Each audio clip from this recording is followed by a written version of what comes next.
beginning of June മുതൽ, from June onwards, സഭയിൽ intimacy വർദ്ധിക്കാൻ തുടങ്ങും. in the church, intimacies will start rising. Amen. Amen. ഒരു June മാസം കർത്താവിനോട് So പറഞ്ഞു. the Lord told me in the month of June.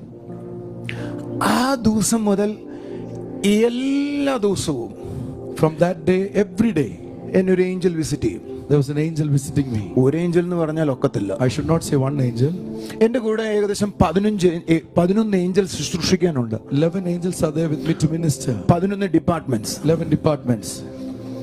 എന്നാൽ അതിനേക്കാൾ കൂടുതൽ ഏഞ്ചൽസിനെ ഞാൻ കാണാറുണ്ട്. And I am starting to see more angels than ഞാൻ ഇന്ന് രാവിലെ എഴുന്നേൽക്കുമ്പോൾ കർത്താവിന്റെ മുഖം കാണുന്നു പറയാനാണ് ഇഷ്ടം.